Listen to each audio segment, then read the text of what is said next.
વડોદરાના વરાસિયા ring road પાસે આવેલા પેટ્રોલ પંપની બાજુમાં વહેલી સવારે સ્ટ્રીટ લાઇટનું કામ કરતા કોન્ટ્રાક્ટ કર્મચારીનું રહસ્યમય હાલતમાં મૃતદેહ મળી આવ્યો। પ્રાથમિક તપાસમાં યુવકને સ્ટ્રીટ લાઇટ રિપેરિંગ કરતા કરંટ લાગતા મોત થયું હોવાની વાત સામે આવી હતી।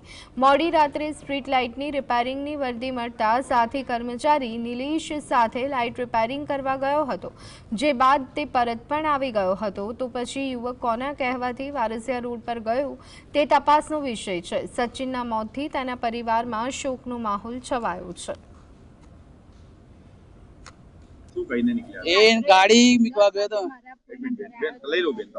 એની ગાડી ઇકો લઈને એના બેનના ત્યાં મૂકવા ગયો અને ત્યાંથી ઘરે આવીને સીધો ગાડી લઈને જોબ જ આવ્યો છે। એ રેગ્યુલર એનો રૂટિન જ છે, જોબ જ આવે છે અહીંયા આગળ સાંજે બાઇક લઈને। એની બાઇક હજુ તો મારો ભાઈ મારો ફોન છોકરો છે।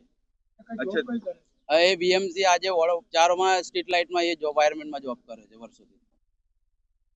તો હું દવાખાને આવીને તો અહીંયા અમને જાણ ચડ્યા વગર મારો ભાઈ એનાથી નાનો છે, એને કઈ ખબર નહીં પડે કે શું કરું। ડાયરેક્ટ અમે આયા તો અમને તો એવું કીધું કે તાર ભાઈ એક્સપાયર થઈ ગયો છે તો પોસ્ટમોર્ટમ માટે બોડી આપી દીધી। અમે જોયો બી નથી, અમને કઈ જણાવ્યું બી નથી। એ સિવાય તમે પૂછ્યું કે તમારા ભાઈને શું થયું, પડ્યો તો ત્યાં કઈ આગળ પડ્યો, કેવી રીતે ગયો, કોઈને પૂછ્યું?